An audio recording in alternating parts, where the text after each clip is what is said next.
Во-первых, я знаю, когда наступит конец света. I know when the world will end. The sun will turn into a white dwarf. Other things will happen too.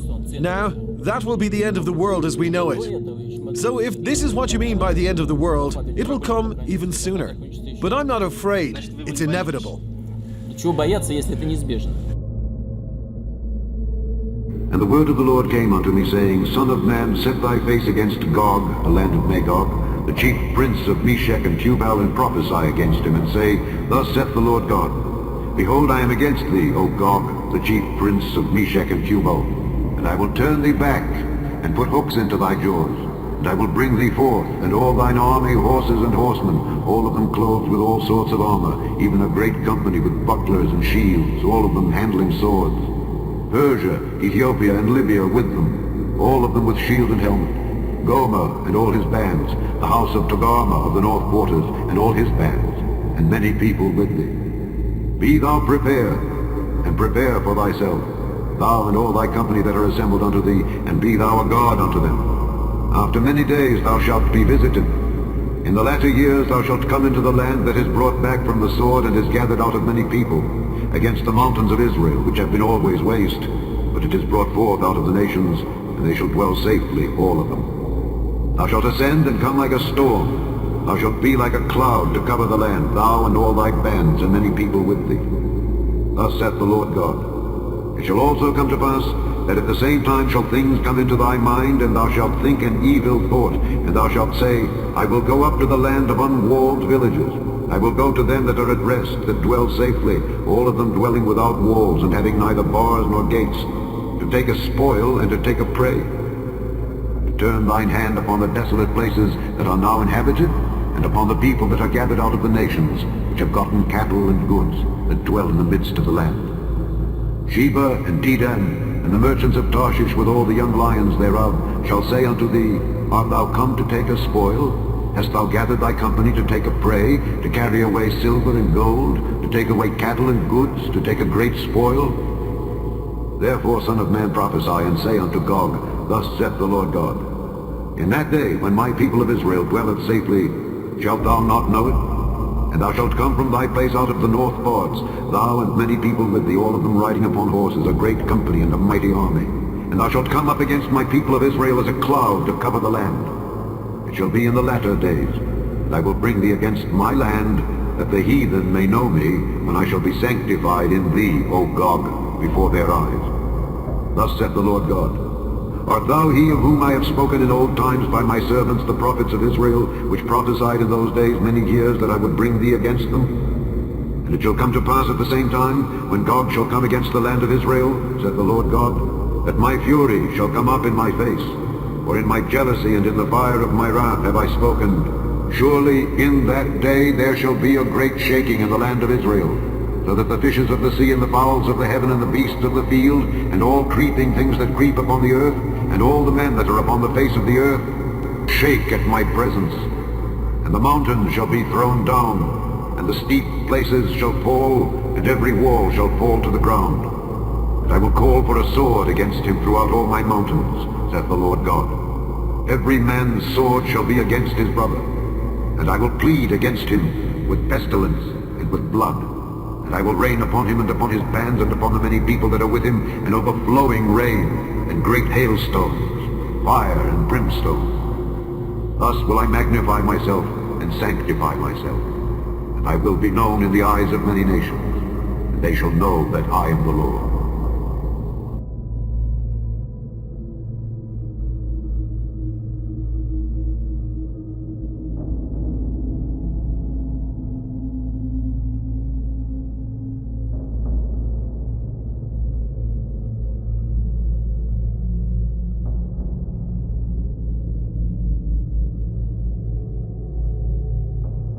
And Jamie, there are new concerns this morning that Russia and Iran are helping Syria in its fight against the rebels.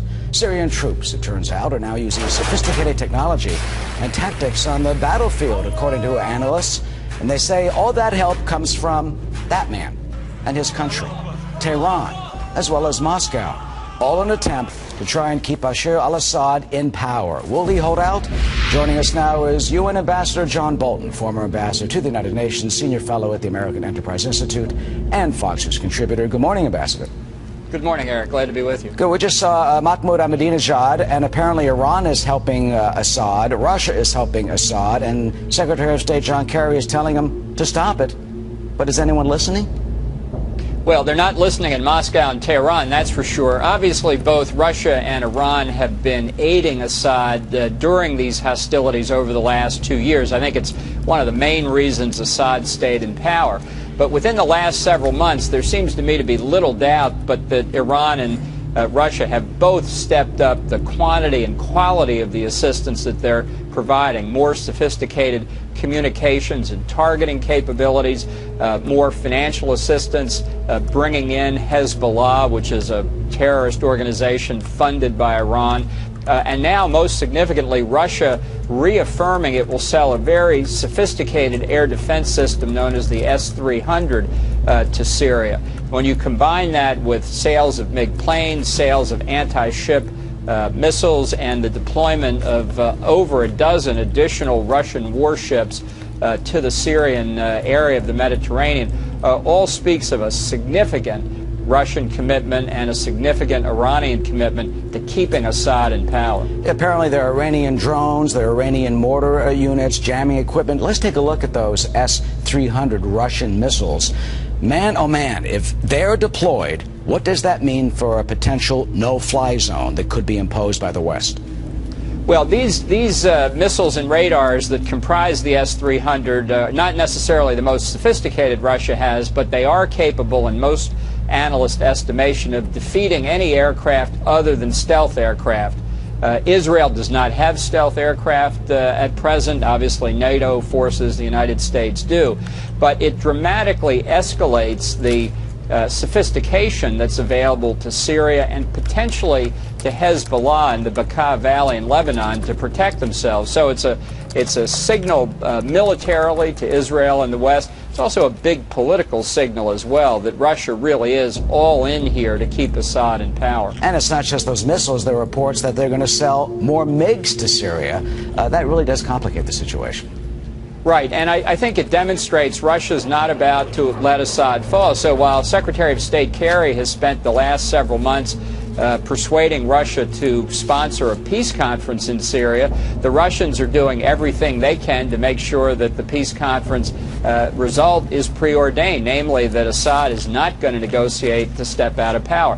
I think that's been clear for a long time. The Russians do not share our interest in moving Assad out. Their interest is diametrically the opposite of ours in Syria, and that's why the Obama administration's effort to join with Russia the last 2.5 years has failed. Meanwhile, there's a rather blunt op-ed that former British Prime Minister Tony Blair has written in the Daily Mail of London about the Muslim religion, about Assad, claiming he's conducting ethnic cleansing. And look what Tony Blair writes this morning. He says, there is not a problem with Islam. There is a problem within Islam, from the adherents of an ideology that is strained within Islam, and we have to put it on the table and be honest about it. Here is a world leader coming out attacking violent extremist Islam. Your reaction? Well, I think he's a very courageous man. I've thought that for a long time, and I think he puts it very well in that passage you just read. It's not a problem with Islam, it's a problem within Islam. And if you're not prepared to talk about it, if you're not prepared to acknowledge the threat of radical Islamicists and the terrorist ideology that they profess, how are you ever going to be able to analyze and defend against it? I think that's one of our biggest problems here. People are afraid to offend Muslims generally by talking about Islamic terrorism when it's Muslims generally who are the biggest victims of Islamic terrorism. So I think perhaps Blair's courage in the UK could be a symbol here in the United States that we do need to put this on the table and talk about it. And we've seen the attacks in London. We saw the attacks in Boston, of course. Finally, what do we do about it? Well, I think that the idea that President Obama espoused at his National Defense University speech 2 weeks ago, that the war on terror is basically over, is manifestly false. It just flies in the face of the evidence that's right in front of us. And we need to put that on the table, too. We're never going to prevail over the terrorists if we don't admit they exist. Ambassador John Bolton, thank you, as always, every Sunday for your insight. Good to see you. Thank you, Eric. Chapter 39. Therefore, thou son of man, prophesy against Gog, and say, Thus saith the Lord God, Behold, I am against thee, O Gog, the chief prince of Meshech and Tubal. And I will turn thee back, and leave but the sixth part of thee, and will cause thee to come up from the north parts, and will bring thee upon the mountains of Israel, and I will smite thy bow out of thy left hand, and will cause thine arrows to fall out of thy right hand. Thou shalt fall upon the mountains of Israel, thou and all thy bands, and the people that is with thee. I will give thee unto the ravenous birds of every sort, and to the beasts of the field to be devoured. Thou shalt fall upon the open field, for I have spoken it, saith the Lord God. And I will send a fire on Magog, and among them that dwell carelessly in the isles, and they shall know that I am the Lord. So will I make my holy name known in the midst of my people Israel, and I will not let them pollute my holy name any more. And the heathen shall know that I am the Lord, the Holy One in Israel. Behold, it is come, and it is done, saith the Lord God. This is the day whereof I have spoken. And they that dwell in the cities of Israel shall go forth, and shall set on fire, and burn the weapons, both the shields and the bucklers, the bows and the arrows, and the hand staves and the spears, and they shall burn them with fire 7 years, so that they shall take no wood out of the field, neither cut down any out of the forests, for they shall burn the weapons with fire. And they shall spoil those that spoiled them, and rob those that robbed them, saith the Lord God. And it shall come to pass in that day that I will give unto Gog a place there of graves in Israel, the valley of the passengers on the east of the sea. And it shall stop the noses of the passengers, and there shall they bury Gog and all his multitude, and they shall call it the valley of Hamon-Gog. And 7 months shall the house of Israel be burying of them, that they may cleanse the land. Yea, all the people of the land shall bury them, and it shall be to them a renown the day that I shall be glorified, saith the Lord God. They shall sever out men of continual employment, passing through the land, to bury with the passengers those that remain upon the face of the earth, to cleanse it. After the end of 7 months shall they search. And the passengers that pass through the land, when any seeth a man's bone, then shall he set up a sign by it, till the buriers have buried it in the valley of Hamon-Gog. And also the name of the city shall be Hamona. Thus shall they cleanse the land. And thou, son of man, thus saith the Lord God, Speak unto every feathered fowl, and to every beast of the field. Assemble yourselves, and come, gather yourselves on every side to my sacrifice that I do sacrifice for you, even a great sacrifice upon the mountains of Israel, that ye may eat flesh and drink blood. Ye shall eat the flesh of the mighty, and drink the blood of the princes of the earth, of rams, of lambs, and of goats, of bullocks, all of them fatlings of Bashan. And ye shall eat fat till ye be full, and drink blood till ye be drunken of my sacrifice, which I have sacrificed for you.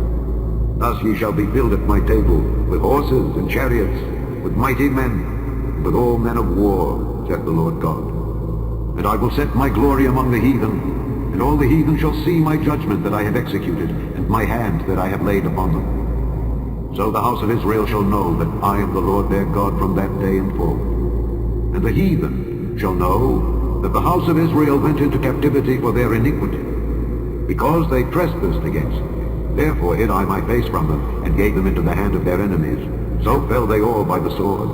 According to their uncleanness and according to their transgressions have I done unto them, and hid my face from them. Therefore thus saith the Lord God, Now will I bring again the captivity of Jacob, and have mercy upon the whole house of Israel, and will be jealous for my holy name. After that they have borne their shame, and all their trespasses whereby they have trespassed against me, when they dwelt safely in their land, and none made them afraid. When I have brought them again from the people, and gathered them out of their enemies' lands, and am sanctified in them in the sight of many nations, then shall they know that I am the Lord their God, which caused them to be led into captivity among the heathen. But I have gathered them unto their own land, and have left none of them any more there. neither will I hide my face any more from them. For I have poured out my spirit upon the house of Israel, saith the Lord God.